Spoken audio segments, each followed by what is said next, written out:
Hey, everybody. Today's a beautiful day. You know why? Because we're alive. You know why else? Because Rob Huebel is here.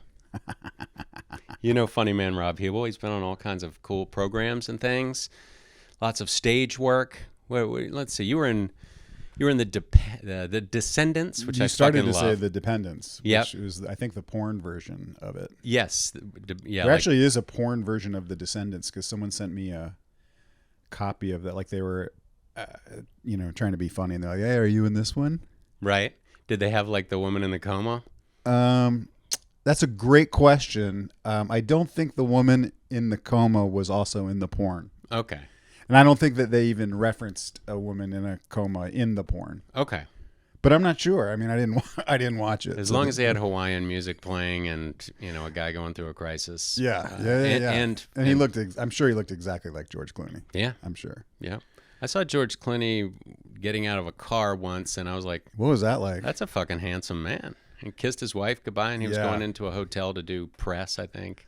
Yeah. I made a big Hollywood mistake. Classic rookie move at the premiere of The Descendants. And The Descendants was a long time ago. That was like 2010 or something like that, but I can't remember. But I went to the premiere and I was so excited, because it was like, the first like good movie, and not good movie, but like really good. It was like nominated for an Oscar. Great, man. Yeah. I didn't even know you were in it when I was watching. I have a very small part, fuck? but no, you got a decent part. But so my wife and I went to the premiere. And, when you do that red carpet stuff, like there's no kind of, I'm not good at that stuff. I don't know if you're good at that. It's not a very authentic experience. It's really daunting and everyone's nervous and you don't know what's going on. It's so insane. Right. But I just made the mistake of going down the red carpet right after Clooney. Oh, right? yeah. Like there's millions of people on the red carpet, people that aren't even in the movie, just right. like people that are there and, are also actors or whatever. But I like just happened to get out of my car and my publicist, just sort of funneled me in right after Clooney. And it was just like, you don't want to be in his wake. No, you don't. It was just because everyone was literally like, oh my God, George Clooney, right. George Clooney. And, he's with his gorgeous wife. And then, my wife didn't want to do the red carpet. Your wife's gorgeous too. I know, but she didn't want to do the red carpet. That would have helped. Right.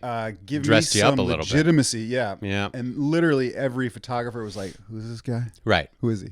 Right. Who are you? Yep. It's like following Dave Chappelle. Yeah. It's just the worst. The worst. Yeah. Oh, well. I'm sorry that happened. That's all right. But you were good in the movie. It was funny, and I could tell you imposed a lot of that. Thank you. Talking about going, this is a very intense experience. I can't remember exactly what the line was, but I was like, that's Alexander Payne was like, he was very into that. Just having all of the words sound like what you would actually say. And he's just like, it's so true. Okay, so just Alexander Payne, the director, has done all these awesome movies, and so like I think tell people watching this know who Alexander Payne is. Well, not necessarily. Okay, I don't know. You guys really got to get it together. As opposed to the porn director Alexander Payne. That's right. Just kidding. You're arguing with your wife in the movie about wanting to just have people over or whatever, and she wants to go ahead and make it a fucking production. Yeah, which is exactly what the case is when I'm sure you want to have people over or I want to have people over. It's, there's got to be fucking a caterer or I don't want to cook or whatever. Cocktail, it's just like, we'll just have people bring a 12-pack. It's fine. Yeah. We'll order out. No. And that's what you're arguing about. So yeah. I thought that was funny. Well, the other thing that I was really, I was very much out of my league on that movie. Like I was very intimidated because it's like Clooney and Alexander Payne and, I was just like, well, I'm the weak link here. Like, what am I doing? I think you didn't realize that you were in the league, Rob. But go ahead. But I was really interested to watch Alexander Payne direct actors and see how he did it. And at least in my experience on the movie, watching him was really interesting because he wouldn't look at it on a monitor and watch the actors. He would sit behind his DP and he would just listen to it, and he wouldn't even watch it. That's interesting. He was just like, he would listen to it and then he would go like, I think we got it. Let's move on. That's cool. And I was like, so he trusted really his DP. Yeah, he's like, implicitly. he always uses the same crew. Right. And then so he trusts them, and then he's just like listening to just wants to make sure it sounds like it's a real conversation. So I thought that was cool. That's sweet. And our boy Nat Faxon won a fucking Oscar for that. That's right. Me and Jim Rash co-wrote that. They wrote that. Yeah. So Nat was on the Cleveland show a lot, and so I got to know him a bit, and I'm like watching, and I'm like, Nat Faxon just won a fucking Oscar. Like, what the fuck? So that's pretty sweet. So what else you been in? You've been in a whole bunch of shit. You've been in Curb Your Enthusiasm. Yeah, I mean, I feel like I've done a lot of sitcom comedy stuff. Most big shows. I mean, The Office, Parks and Rec. Parks and Rec. My son was very impressed that I knew you. Based on him watching and loving Parks and Rec. That's really funny. I mean, my career has been kind of popping up on other people's shows, and that's how I pay my rent. But you've had your own show. I have, yeah. You have a show right now? I don't even know. I don't have a show Children's right Hospital, now. You rocked for a long time. How many years? I think that was 7 years we did that. And Cordery and I and another friend of ours that produced that show, we sold an idea to Fox that we're writing right now. So sweet. We'll see if that now I jinxed it. Great. I jinxed it. Well, most stuff that goes into development turns out to be a huge hit. Most of it happens like this, and it's so easy to get things done in Hollywood. No, are you still on stage a lot? Do you still do live shows? Yeah. I'm still doing improv, which is super fun, and it's something that I just want to do as long as people will. And you do that at it. UCB Theater? No. Or where do you do that? Since the pandemic, we moved over to Largo. So we do our shows. Me and Sheer and Wriggle and, a bunch of people. You make it sound like a playground thing, like you're playing touch football. Yeah. So we do a show over at Largo every month called Dinosaur because we're just old white guys. Okay. And but we have other people that aren't white that also do the show. Also. Okay. Do you feel safe with them? Yes. Okay. Yes. All right. So I feel like for me, it's like other people do stand up. I don't really do stand up so much, but did you ever do stand up? I've done stand up. Yeah, but when I do it, I do I'll write something that day. Mm-hmm. It'll be like, hey, there's this stand up show, and I said that I would go do something, and they'll say it's 15 minutes or whatever. So I'll just write a bit for that 15-minute slot, and then I'll do it one time and not do it again. Right. I'll just be some character guy, like some weirdo cop or something like that. Right. Or I'll just try to write some straight stand up, but then I've never tried to develop it into a thing. I'll just sort of force myself to go perform and then not do it again for 6 months or something. Right. Okay. Yeah. And just to back it up, so Rob and I met in New York in 1996, 97. Gosh. And you had just decided that you wanted to do comedy, and I had been doing it for a little bit, and we both took classes at UCB. Yeah. And we lived together on 22nd Street. Right? Yeah, on 22nd Street. Between Park and Broadway. We were roomies for a while with Patrick also on the futon. Yep. My brother jumped in after I moved to LA to work on Family Guy. Yeah, and at the time I think I was working in TV, but before I got into comedy, I worked, behind the scenes, just producing stuff and Outdoor Life Network. That's right. I worked at the Outdoor Life Network, which is a cable channel. And but that was a way into making shit. It was just a way into production and making stuff and I mean, this is a part of a bigger conversation, but I always feel like the key to getting anything done is working with other people. Or at least for me, I have a hard time just I'm gonna go do this thing by myself. I've always had more success, and I don't know whether it's just because you hold each other accountable or whatever.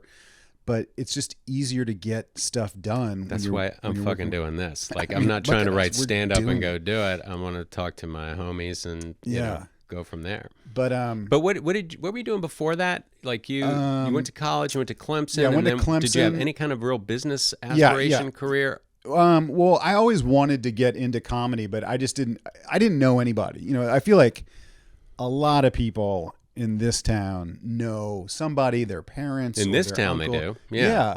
And I had no connection. I don't know. You didn't. You're from either. South Carolina. Yeah. Yeah. I had from Virginia. No connection to any of this at all. But it was just something that I always wanted to do. And I was like, well, that seems impossible. So But you had a feeling. I had a feeling, and I really just was like, you know, you get one life. You might as well try to do what you love doing. And if it works out, that would be a dream come true. I never thought it would work out. I never thought it would work out. I still don't think it's going to work out. Right. But after this, I mean, hundreds of people are going to see this, Rob. Oh, how many hundreds? I don't even. Not like. Depends on how popular you are. Oh my God, it's up to me. Yeah, anywhere from 1 to 9. I don't know. We'll see. 9 people? Hundreds. No, Okay, hundreds, Rob. But we don't want to get into this. Thousands. Is a grassroots endeavor. I know. I am not. I don't ever hit boost your post on. I don't know what any of that means. I'm just like telling my friends. Yeah. I'm literally emailing old friend chains saying, hey, watch this thing on YouTube that I'm doing. Yeah. You know, like, hey, we're up to 140. And it's only Saturday. You know, like these are the kinds of ratings we're dealing with. So don't doubt that this is going. It's gonna. This career is going to work out. Big. It's going to be real big. Yeah. But yeah, I mean, so I just didn't feel like I had any real connection to this business, and so I was after I graduated college, I had a marketing degree, and I moved to New York. You can't miss with that. You can't miss. And I thought, like, I thought the best case scenario was that I could work in advertising. Like that was my dream. Me too, baby. Yeah. And so I thought, like, well, that's a real job. Right.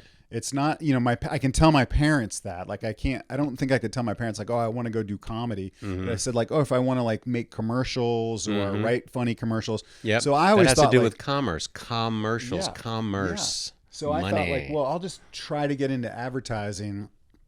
But eventually I figured out, well, what I really wanted to do was, like, be in commercials. And so eventually I found a way to do that. Yeah. And once I was doing commercials, and I think that was when you and I were living together, maybe I was just kind of starting, I don't remember, but I thought, like, well, that's great. I did that. That's as much as I could do. And then, you know, and then you just kind of keep going and your dream sort of expands. And then I was like, well, maybe I could do some comedy stuff on TV shows or movies, you know, and it kind of keeps going. But yeah, I remember when we were hanging out in New York, like you were just kind of figuring it out too, right? Like I was probably a couple years ahead of you because I did advertising and I moved out to LA and I was like hustling and figuring all the shit out. And then I realized I needed to shoot shit so I could have something to show people. And so I did that back in Virginia, and then I moved to New York.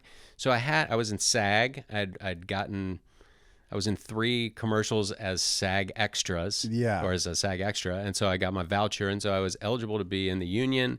And then I had a good tape because it was all shit that I wrote and made it the way I wanted to make it, and had some decent instincts about it. And so I auditioned for a fucking year in New York, hundreds of times before I ever booked anything. Yeah. And then, so I was just a little bit ahead of you as far as all that goes. Yeah. And then Family Guy just took me completely off the map. Like, well, I remember I've been on Family Guy for 26 years now. That's kind of like the only thing I've really done other than little bits here and there and acting on this show or that show because I know somebody, and shot a pilot on my own, and, you know, I've written some stuff that I want to make, and now I'm here and I'm like, you know, I want to do some shit. And so this is really just, I'm trying to spark something. I'm just trying to hang out with people and come up with some ideas and just enjoying the time because Family Guy's been paying. And so I've, you know, been I remember when before you were on Family Guy, when we were living together,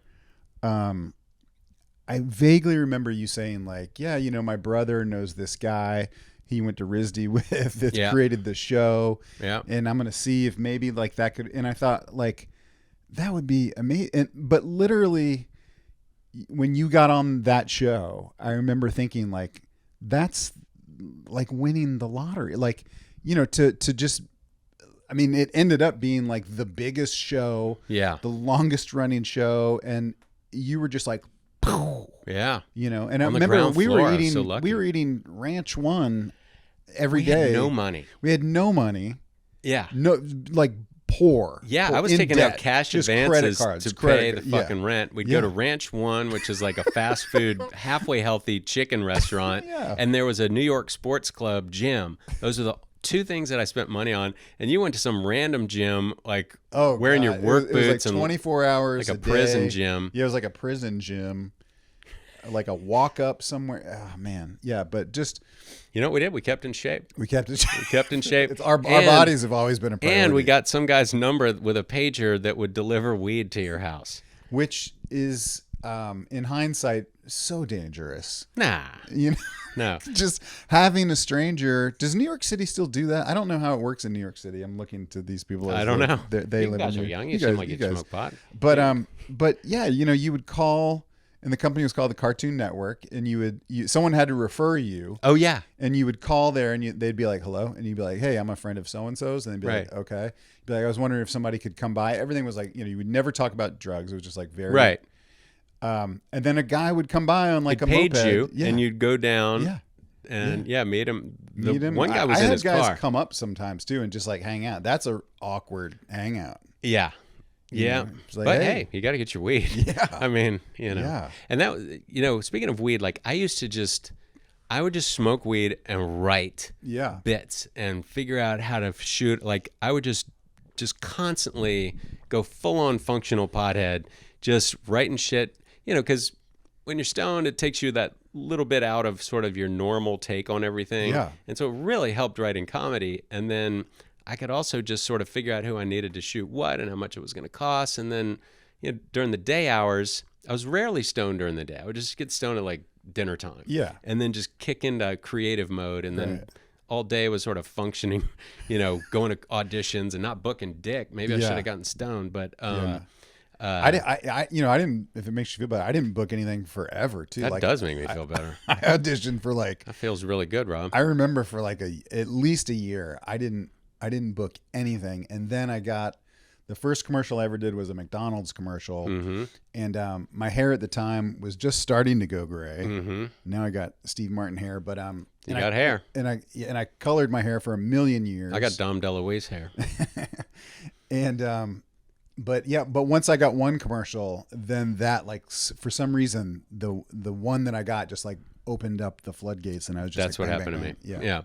Yeah. And speaking of hair, like I was just had a huge bald spot, and in the first commercial that I got, they did the old Oh yeah, like yeah. sprayed it, so it Yeah. wasn't I wasn't a bald guy. Yeah. But I didn't care. Hey, you know, I got to be on TV. I got to make, you know, Yeah. SAG scale. I remember some of the old commercials that you used to make, because you were directing commercials for the Richmond like area or like Yeah. like local commercials. Yeah. But funny. Like I actually think that's a really It was a cool smart niche. business, Yeah. you know, to do, because like most people their commercials are terrible. They can't afford good creative. Right. And they can't afford a good ad agency. And like Right. you guys were But just they like could afford me. yeah, you guys were just Right. going out and you're like, hey, what about this idea? And they were like funny Yeah. ideas for commercials shot on film that looked awesome. Yeah. Barn- Yeah. was And it your helped build the DP? reel. Yeah. And honestly, we would keep the equipment for an extra day, or this poor fucking client left one time. And so I just, you know, we did a whole alternate version of the commercial, which actually, you know what? I'll show it right now. They left the set. Yeah. and- Yeah. So here it is. Check this out. Okay, guys, after the round, let's meet again to discuss our itinerary for our next stop. We're not going. What? We like it here. Andy just bought a house. Rich and I are gonna start a pro shop. You're quitting the tour? Todd got a job. I'm gonna learn to make computer chips. Look, guys, you're pro golfers. You can't just quit. Have you looked around this place? They've got great homes here. Do you know there's been no tax increase for the last 20 years? Yeah, and middle school students and high school students get their own laptops. The concerts are awesome. And they're building a new mall. God, and fuck you guys. You can kiss my ass. What a dick. Fuck him, asshole. Well, I guess you're gonna have to start sucking my dick now. I'm gonna learn to give a rim job.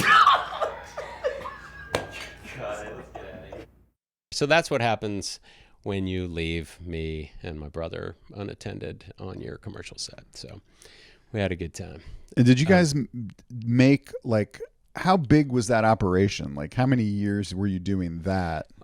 So I had moved I put all my stuff in storage in LA after being here for a few years at the very beginning, doing some stand up and improv at the Groundlings. I did a couple classes. Right. Yeah. Really I realized I needed to shoot shit. So I went back to Virginia and I used my advertising connections to be sort of a producer and shoot like real low end, like, you know, $5,000-$10,000 commercials for a local chili whatever restaurant. company. Yeah, Texas border. What was it? Yeah, we did. That was sort of our crowning achievement. We did a bunch of commercials that were pretty straightforward, and you know, I knew enough about acting or directing or what people are supposed to sound like to get decent performances and kind of cover what they needed.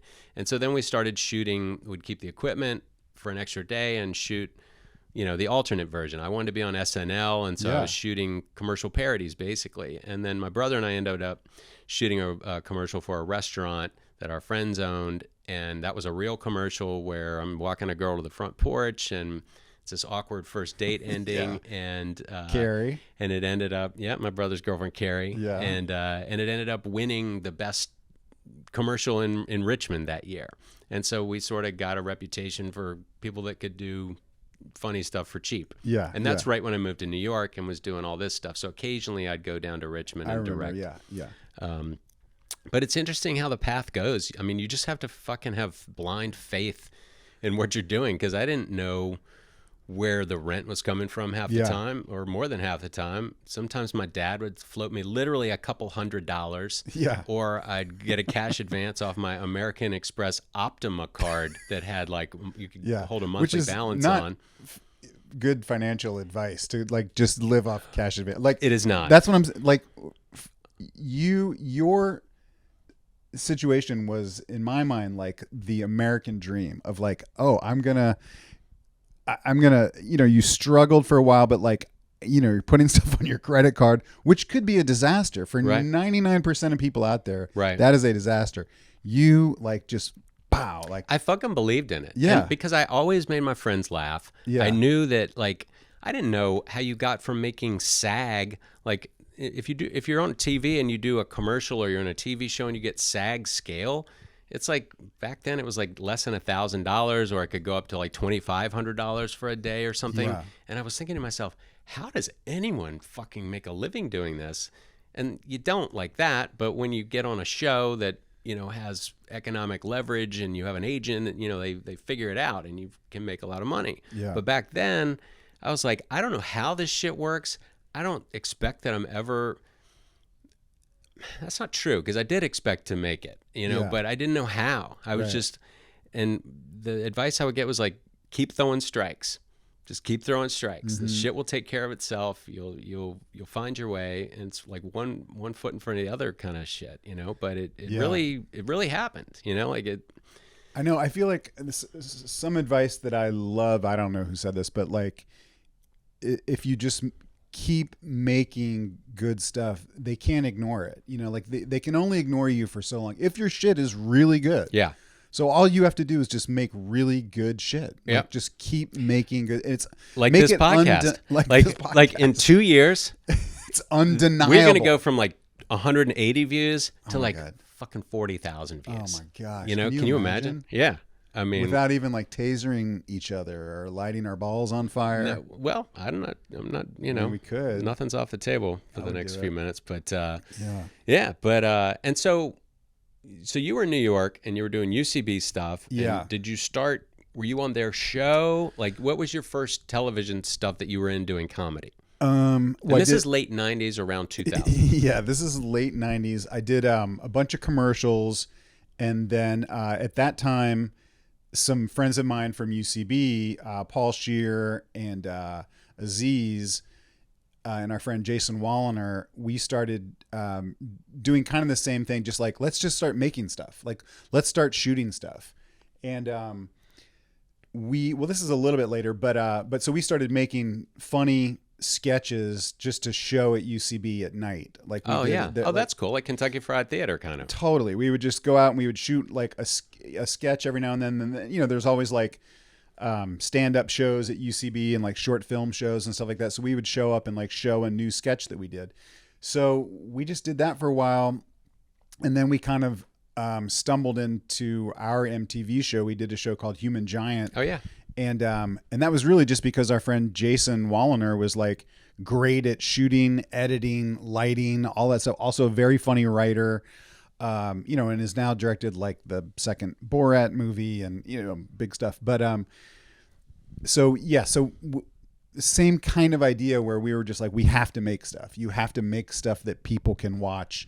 And then MTV was like, do you guys want to do a sketch show? And I was like, on MTV? Like, I'm way too old to be on MTV. Right. Know? And those guys Sheer and Aziz are way younger than me. But, so then we got to go and make our own show. Yeah. Which was like the dream. You know, someone else is paying for it. And that is the dream. We happened to have a really cool executive, the guy that was running MTV at the time, who, they were getting, they were doing all this huge reality stuff, like The Real World and, all of that stuff. Was Punk'd in there yet? Or was that on the way? This might have been around the same time as Punk'd. Okay.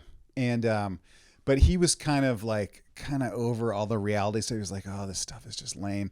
And we were sort of like a fun distraction for him. So he would, the deal was we could do whatever we wanted, but we had to pitch it to him first. And that was just to like make him laugh. So we would go into this guy's office every week, read him a bunch of sketches. That's awesome. And he would just laugh his ass off and be like, great, I love it. Go have fun. And so we were just like this little side cult little project of his. Making enough to cover your life. Oh, yeah. But nothing as far as not a lot of money. So it's kind of like they didn't not a lot of money, but it was our own show, Of course. And, that's the whole thing. Yeah. So, and then from Human Giant, that really kind of opened up a lot of doors for me as far as like auditioning and doing stuff. And, then I got to audition for The Office and 30 Rock and Parks and Rec and all that other stuff, Modern Family and everything. Yeah, you've been in a whole bunch of shit. See, I watch you always pop up and stuff, and I'm like, fuck. Like, I'm just fucking doing cartoon. But you're the king of cartoons. Like, well, I'm not the king, but it's you done have like great. 12 houses and like a blimp. Yeah, no. I've seen your blimp. You have a blimp with your face on it that just like floats over Hollywood. What else am I going to do with all this money? I'm just kidding. I don't have that much money. I've whatever. It's been good. If you're on a show for 26 years, I remember going to an apartment of yours out in Santa Monica. Oh yeah, where you guys were like right on the beach because I got married like I know you did at Casa del Mar, which is like right next to your old apartment. Yep. And who was the officiant at your wedding, Rob? He's like an up and coming guy. His name is Henry Winkler. Arthur Fonzarelli. That was so fucking cool. So that was really fun. Sarah and I went to your wedding, and the Fonz fucking marries you, and what a sweetheart. Such a sweet guy. Wonderful. Literally guy. The nicest person in Hollywood. That's cool as shit. So so you're on all these fucking TV shows. You have the fucking Fonz marrying you. I like that. That's my crowning achievement. That is incredible. It was such a nice favor of him to do that for us. And like, Will, he was just one of those people that came into my life, and I met him through Children's Hospital, and is just one of those people you're just like, I'm so thankful to know him. Yeah, great guy. My mother sent me his book, which I've read. It's pretty sweet. But we were hanging out down at the beach, and when I first moved back out to do Family Guy, my friend, a friend of mine from stand up, hooked me up with an apartment right there on the beach. It was a studio facing the beach. Yeah, nothing between. There's a parking lot, but like just right on the beach. Yeah, and that was so much fun. And I remember you and I, we pub crawled it pretty hard one day. We just got housed. Yeah. And we would hang out down there, and that's. How did you like living at the beach? I loved it. Dangerous at all? It seems like there's a lot of. I didn't care then because I was single and like whatever. Like I don't know if I would be out there if I had kids. No, because we bought a house right there with all that money. No, I'm just kidding. We bought a house down right on Hollister Avenue, right there. Yeah, like third in from the beach, a brand new house. Yeah, and we lived there for a little bit. And at the time, I had to move back to Virginia for family stuff. So we sold it, but we looked at buying that same house. You know what? And I equated it to a beautiful, because it's so fucking beautiful down there. Yeah. A beautiful woman dying of cancer is how the Descendants. I felt like, sort of. What was it? No, she had a boating She had a accident. coma. Yeah, she was in a terrible boating Yeah, well, you were in the movie. Yeah. But I didn't kill her. No. I had nothing to do with it. No. And the No, movie no. is not a mystery. You know, The Descendants is not like No, they're not it's like No, it's a psychological. yeah. I'm just telling you, it's I a had drama. nothing to do with the woman's boating accident. I- You're just All right. You're looking at me like I had something to do. No, I you know didn't. what? I have no reason to challenge that. I agree. Alexander I Payne believe you. told me your character had nothing to do with this. So did Alexander Payne like come to a live show that you were in? Is that how he saw you, or did he see you on another TV show, or like what? I got. I just went in to audition for that part in Santa Monica. His casting person was in Santa Monica, and he always uses the same people. I think he always uses the same casting person. And this person had me come out there, and I was auditioning originally for the part that Matthew Lillard did. Which he crushed. He did. He's great in it. Yeah. He's really good. I was like, oh man, yeah, Matthew Lillard he's a good actor. Yeah. And so I didn't get that part, but I was just sitting there and they were like, hey, do you want to just read for this other part too? And I was like, yeah, sure. And so I was not prepared for it at all. Right. But Hey, but you improvised. I improvised something, I guess. You improvised. And, Can't we just have people bring beer over? yeah, and- can't we just not make a big deal about it? Yeah. And was lucky to get the part. So that was just a lucky break. Every That's now great, and then man. you get lucky, and that was like a big one for me.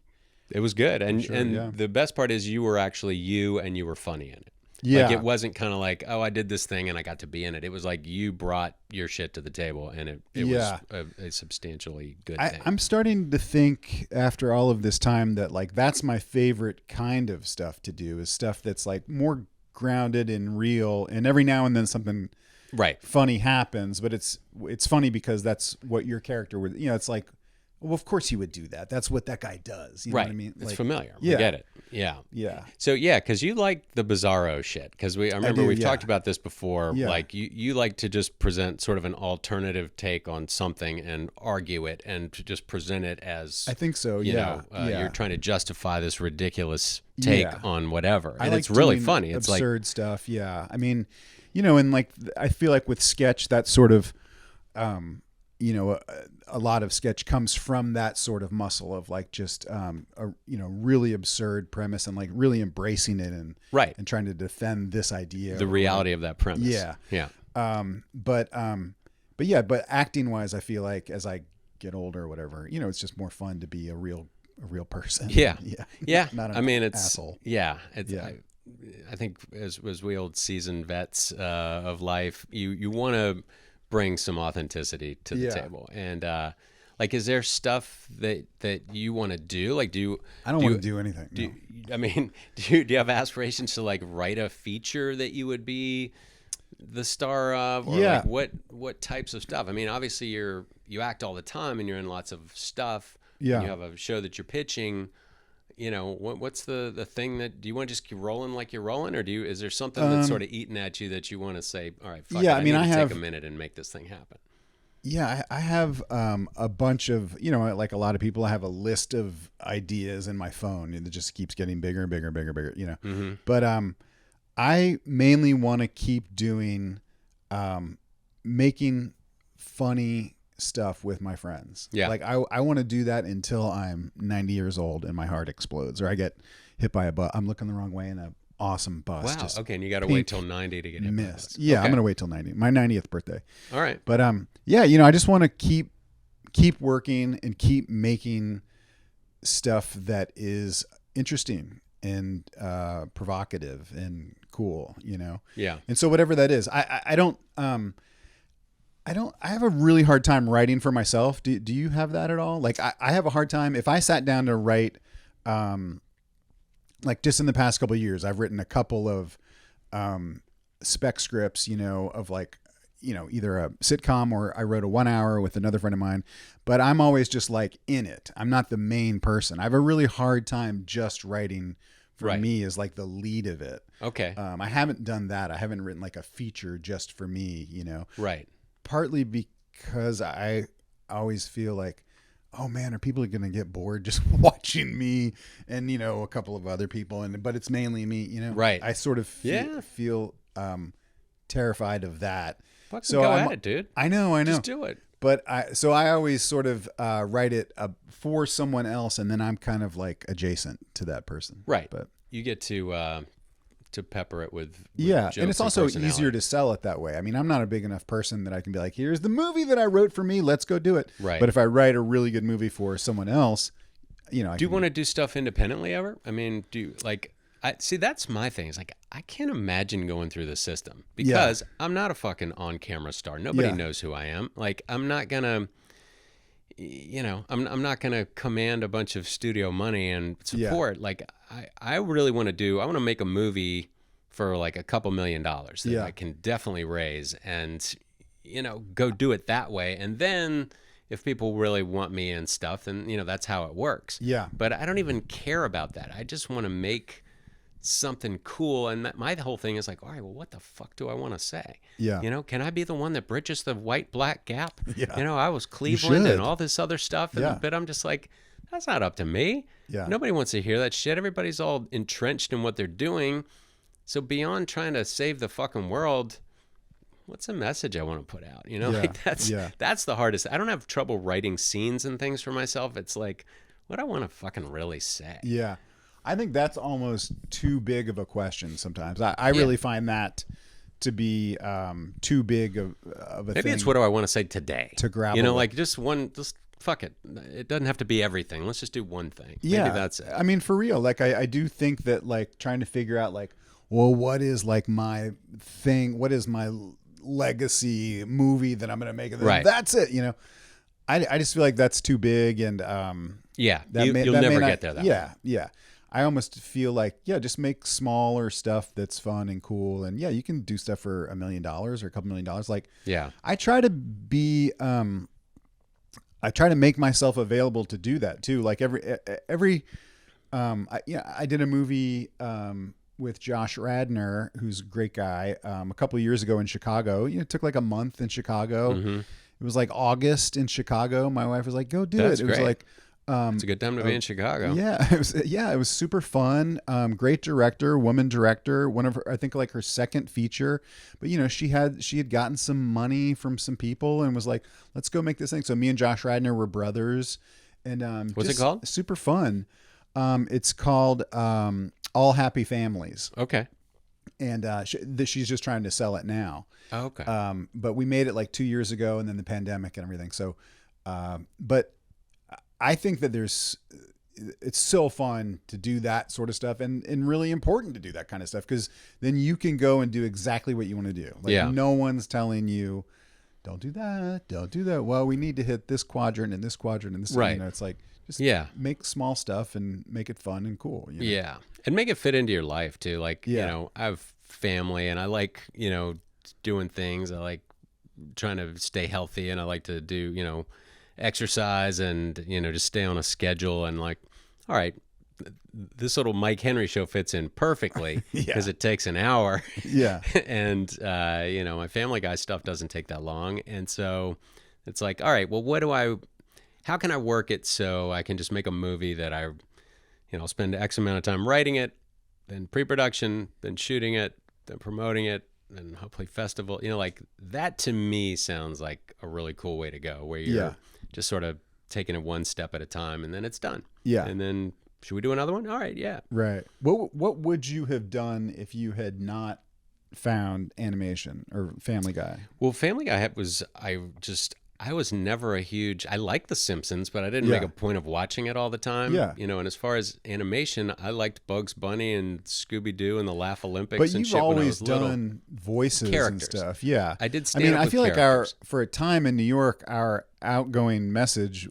was probably Cleveland. Close to Cleveland. Yeah. Like an early Cleveland on our answering machine. There were a number of people that sort of influenced that voice, and so I would just fuck around and put a voice on a whatever. But then, I was actually, Patrick and I got to shoot stuff for Lorne for the Burly Bear Network for Broadway Video, and I was actually in the table read for I think it was Superstar.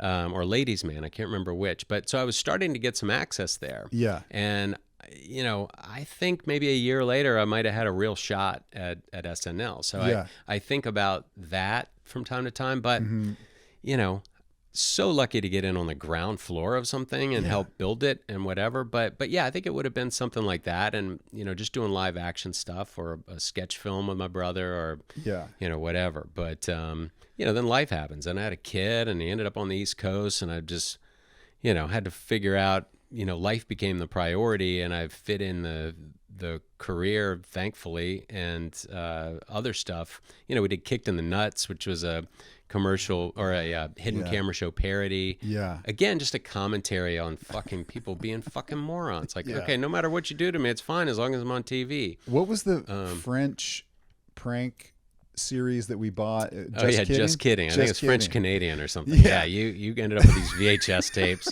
So of course it was, and they had like terrible like laugh tracks and sound effects and some of the stuff was really funny. Yeah, it was light candy camera, but it was French Canadian people and then pranking each other on the streets. Right. But somehow there's this really loud laugh track. Right.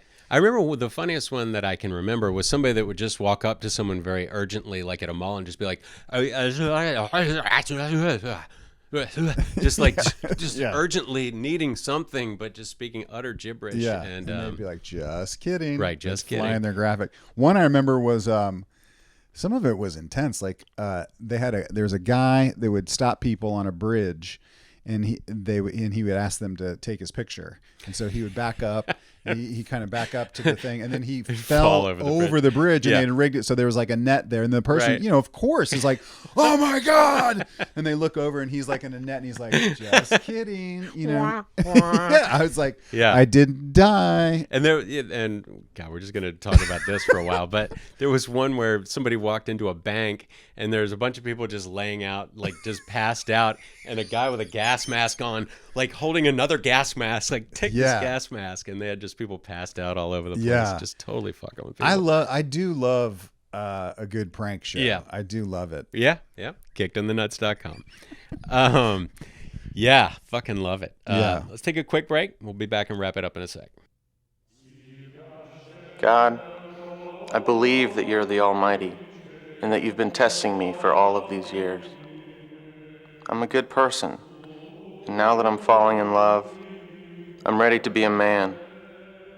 I've withstood the humiliation long enough.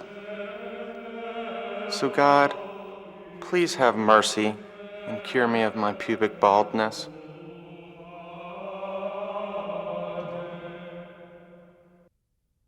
Hey, and we're back. So and we're back. Just hanging with my homie Rob Huebel, my old roommate from Nueva York, which is what I call New York. Would you ever go back to New York and live there? No. No, really? No. I don't want to live there. I love going to visit. Oh, yeah. I am so fond of New York. I always felt like that was like my spot. Yeah? Yeah. You did well in New York. It's just really hard to live there. It's really hard. I was poor in L.A. and I was poor in New York, and it was much easier. It's easier to be poor in L.A. And I remember New York, I would take the train down to Virginia for like holidays and stuff where I'm from. And I remember as soon as you get off Manhattan, it just calms down. It's almost like you're living on one of those vibrating electric football tables. It's just buzzing the whole time. That is a good analogy for New York. That's how it felt. Old 70s football game. It's so fucking exciting, man. Just being young and single and broke and just extremely passionate about... And just driven. Like I felt so driven in New York. I was performing all the time. Yeah. Like going out, doing comedy shows all the time. Yeah. And I miss that. I feel like I need to do more of that in LA. But it's the other thing that I love about New York is that not everybody there is doing this business. Right. It's kind of tough in LA because everybody's is doing this. Yeah. It's just like, oh, it's so cool to meet people in New York. You're like, they don't care about. They're like, no, I'm in finance. Oh, cool! I'll come and check out your show. Yeah. But they're in fashion or publishing or finance or or weed distribution. Yeah. Right. Totally. But no, I love living in LA. I really do. It's it suits you. Well, it's whatever you want it to be. I mean, there's wonderful food here. The weather's great. It's, there's all kind.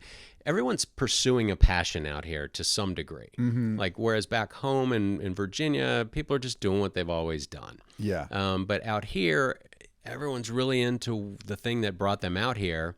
And there's all kinds of people out here doing all kinds of shit. And it's just super interesting. Yeah. And if you get tired of fucking dealing with all that, you can just go chill out, in your little Go on a backyard hike. in your tiny pool with your beautiful sky overhead. I just had another New York memory. Oh. But we might edit this out. Are you okay talking about the time we went to see a play of some girl that you were kind of seeing, maybe? Yep. And we went out, we took the train out to Long Island to go see. I don't know how I got It was a roped little into tiny this. play, yeah. Because her friend was the girl you were dating. Oh, it was? Okay. Yes, it was. And I remember we took the train out to Long Island to go see this girl, and we decided at some point, well, if we're going to go see this play, I don't know if this is going to be fun. We should probably get high for this. Right. So we got... Well, that's pretty much everything that we would do. And then we got there, and it turned out the play was in a church. Yeah. And it was like a very small... Yeah, there were like audience 10 of people. church goers, and then we came in there just like Blazed. and like I think we'd been drinking on the train. We're like, let's go see a play, and we came in there. We're like, oh, this is a different vibe than we were prepared for. Yeah. Yeah, It was a good time, yeah. and we watched the play. We made it through the play. Yes, I do not remember what the play was. I don't remember. Man. Weed was a big part of things back then. It Back really then, was. yeah, it was a big part of that. Yeah. Hopefully, my daughter won't watch this podcast. No. She won't watch it. She doesn't go. Is this going to be on YouTube? Yes. She won't watch it. Okay, yeah. Kids never go on YouTube. They don't go on YouTube. Fuck. Weed, comedy, fun. Yeah, man. I mean, do you like living in LA? Do you plan to stay out here? I think so. Yeah. I mean, if my wife and I have like toyed with the idea of like, yeah, we should just move to like a mountain town, because now you can kind of live anywhere. You don't have to live in LA to work in LA. But my daughter's in first grade, and we live in Pasadena, and she loves it, and so at a certain point, it's like, well, I'm not gonna go and like ski every day. Like I'll just live in Pasadena. All right, for a while. For a little while. Till she graduates. Yeah. Figure There out. you go. I did that. I fucking lived in Richmond, Virginia until my son finished high school. Yeah. And then my daughter finished middle school the next year. And so we came back out. Yeah.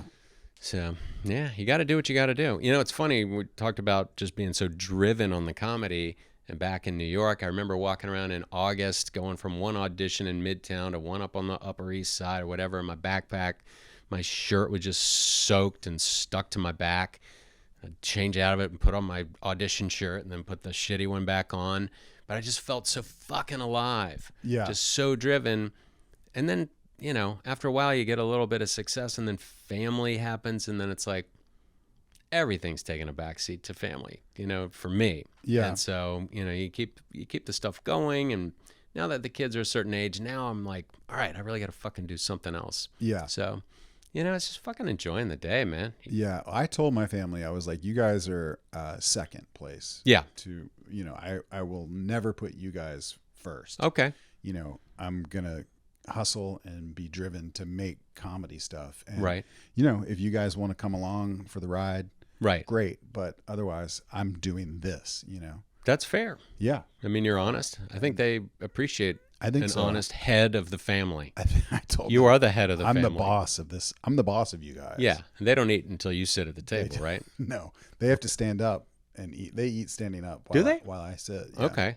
I mean, that's just what we do. But everybody should. I'm not saying this is right for everybody. Some people, live your own life. Make your own decisions. I think that's a good way of just reinforcing the way it ought to be. Yeah, male dominance. Yeah, absolutely. Absolutely. Yep. See you on January 6th. Just kidding. We're not getting political here. We're not gonna. No. I mean, I just hope that there's a smooth transition of gender, because it matters. Because if I'm gonna have my penis taken off, I expect a smooth happened? transition. I don't know how we got into any of that. What? I didn't know your penis was being taken off. Is it? There was one? Rob Huebel. Thanks, buddy. Love having you, brother. Love you. I love you, You're- man. You're a fucking great friend, and I'm Oh, really man. happy for all the shit you do. I'm and so glad that we've been friends for so long. Like I don't, I only have a couple of people that I've known like through it all, and Yep. and you're one of those guys, so it's super fun. There we go. Hubie do. Yeah, buddy. All right. Everybody take care now.